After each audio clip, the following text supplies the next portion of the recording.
Y durante los últimos meses, incluso años, hemos visto un montón de noticias impactantes sobre la crisis de los refugiados en Europa. The refugee crisis. The biggest wave of refugees in modern history. Thousands continue to make the perilous journey across the Mediterranean. De hecho, es una de las crisis humanitarias más importantes desde la Segunda Guerra Mundial, con miles de personas muriéndose en el mar Mediterráneo. Y eso me hace a mí pensar en plan, ¿y si fuera yo?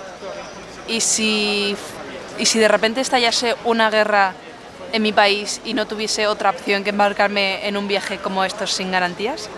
Me fui a Malta con el Parlamento Europeo para entrevistar al director de EASO. Aproveché el viaje para hablar de este tema porque siento que cada vez somos más de piedra ante esta situación. Y creo que estaría bastante genial si pudiésemos entender el proceso que pasa una persona para convertirse en refugiado, qué es lo que está haciendo la Unión Europea ante esta situación y qué es lo que podemos hacer nosotros para mejorarla. Así que bien, ¿cómo es el proceso de convertirse en un refugiado?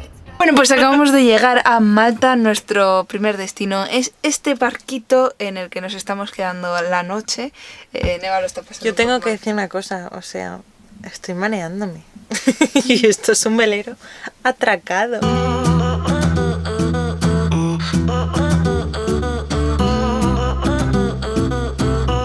Bueno, pues abandonamos nuestro hogar y vamos a explorar un poco de Malta. Primero, me imagino que os estaréis preguntando que por qué Malta, y resulta que es que aquí está la Oficina Europea de Ayuda al Asilo, y digamos que es como la oficina central a la ayuda de los refugiados en Europa. Yo quiero saber cuál es la respuesta de Europa ante esta crisis migratoria, ¿sabes? Aparte de que también es uno de los países europeos más afectados, digamos, por esta crisis migratoria y donde más refugiados están entrando.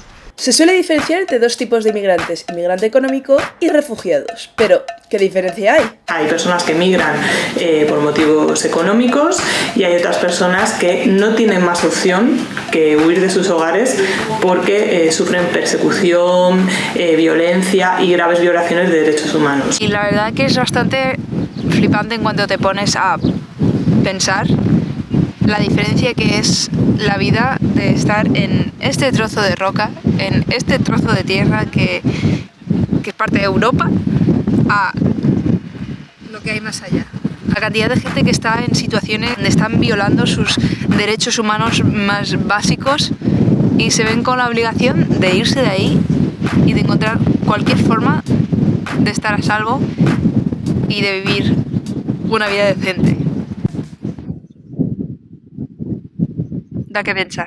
Una de las cosas que me comentaron desde el Parlamento Europeo que me gustó bastante es que estaban poniendo especial atención a mujeres refugiadas que podían estar como en un estado de especial vulnerabilidad. Muchas de las mujeres que llegan a las fronteras europeas pueden haber sufrido tráfico, violencia sexual, otras situaciones violentas, ¿sabes? Ya el proceso de hacerse refugiados hace que se enfrenten a otras situaciones que puede empeorar su delicada situación. Cuando yo era muy pequeña, por al menos 5 años, me llevaba mis padres a algún sitio para hacerme la ablación. Cuando yo tenía 16 por ahí, y no quería volver a hacerlo porque creo que me va a molestar luego en mi vida. Por eso me huí de mi país a España para buscar una vida mejor. Cuando comencé a ocurrir atentados cerca de mi casa y del colegio de mis hijos. Y en este momento ya tenemos que dejar todo y sales en más. Y de las formas en las que llegan, porque esa es la siguiente cosa. ¿Cómo llegan hasta aquí? Cosas que atraviesen el Mediterráneo de cualquier forma. Y este es un dato que a mí me espeluzna, pero en el 2016 el 90% de las personas que llegaron a Europa para buscar asilo vinieron por una red criminal, es decir, por mafias que les pagas una riñonada para que te metan en un barquillo hinchable de mierda con 50 otras personas. Y eso no está bien, eso no está bien. It is true that according to UN agencies, the Mediterranean has been one of the main regions in the world where people have lost their life by drowning in the sea. So saving lives at sea was one of the major concerns 3 years ago until now. Esto estaba muy duro porque donde me metieron es muy malo y cuando, no sé, es como un barco barco, algo así, que yo estaba en este coche de mercancía. Pero cuando lleguemos era por la noche, porque no nos han pillado la policía. El conductor me ha dicho que ya no te puede llevar más porque ya hemos llegado a España y yo no te puedo ayudar.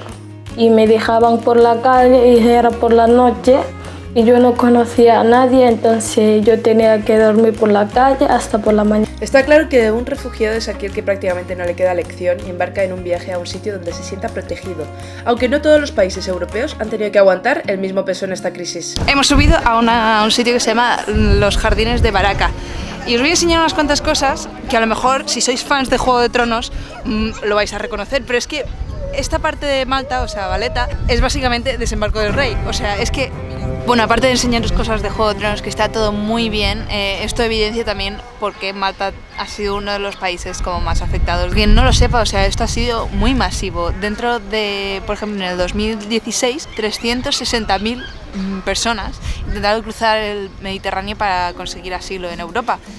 De esas personas, 5.000 no llegaron. O desaparecieron o murieron en medio del Mediterráneo.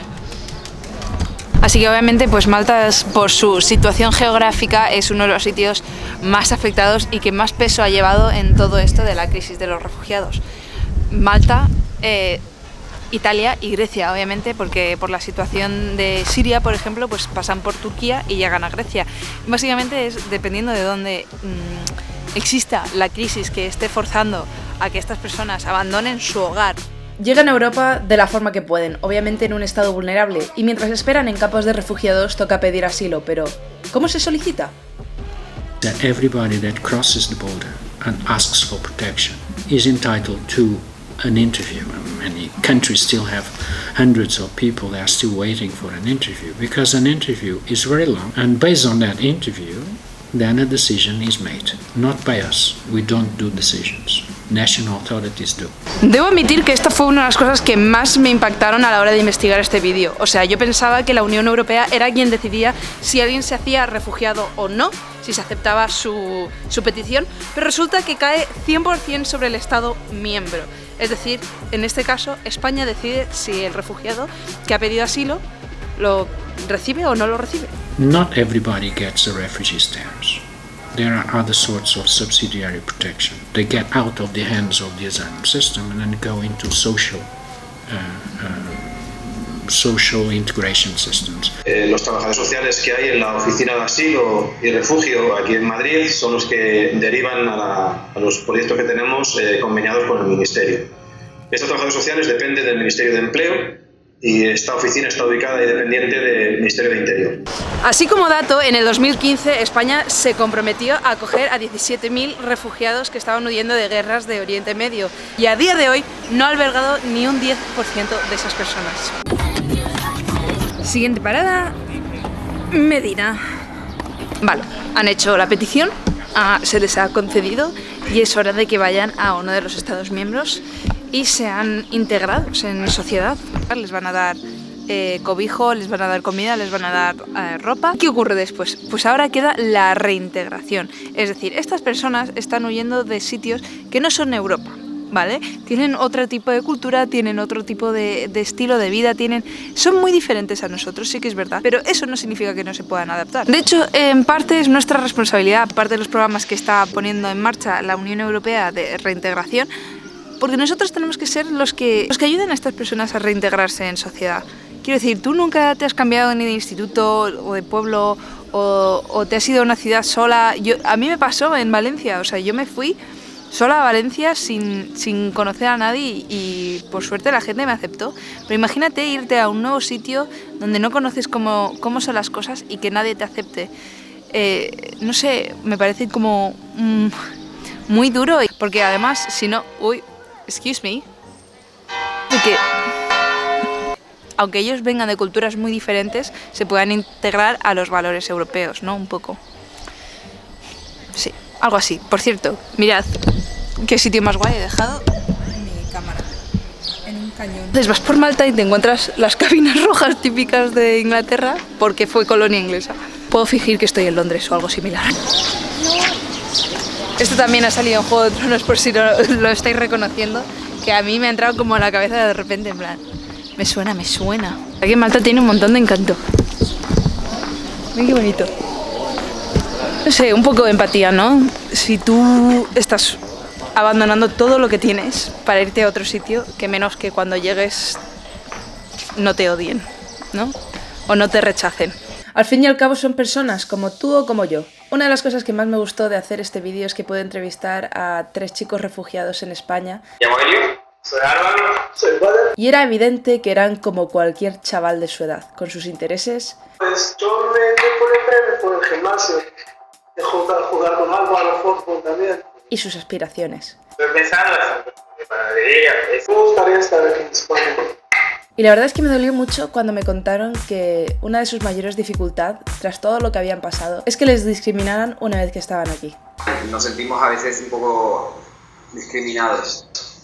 Ya pienso por nuestro idioma, por nuestro color de piel o por nuestra forma de ser. Es difícil. Si nos escucha alguien, por favor, tener un poquito más de compasión porque venimos de una situación bastante difícil donde dejamos nuestra familia, nuestro país, nuestras costumbres, nuestra casa, todo. Hemos vivido un viaje duro, cada quien a su manera, entonces nos cuesta. Y tras saber todo esto, ¿nosotros qué podemos hacer? Obviamente, aparte de no discriminar, creo que lo principal que tenemos que hacer es informarnos y usar nuestra voz para que organizaciones e instituciones sigan esforzándose para arreglar esta situación. Obviamente también participando en las elecciones del Parlamento Europeo, que por ejemplo solo un 20% de los jóvenes en España votaron en las últimas elecciones, y al fin y al cabo pues Europa eres tú. La migración es una realidad de nuestro futuro como lo fue de nuestro pasado con los romanos, con los fenicios. Es mejor abordar la situación de frente que mirar hacia otro lado porque al final los que son más vulnerables acaban siendo los que más sufren. Espero que os haya gustado el vídeo, espero que hayáis aprendido algo. He intentado que el vídeo sea lo menos político posible, ya sabéis que esta situación es súper delicada y todo el mundo se quiere echar las culpas entre sí. También os tengo que decir que si tenéis la oportunidad de viajar a Malta, que vayáis, que es un sitio precioso. Hubiese metido más imágenes durante el vídeo, pero obviamente no pegaban con el contenido, pero la verdad que es un sitio maravilloso. Nada, si os ha servido el vídeo, si os ha gustado, denle un buen like, compartirlo con gente que pensáis que le pueda interesar y nos vemos muy pronto. Hasta luego. ¡Chao!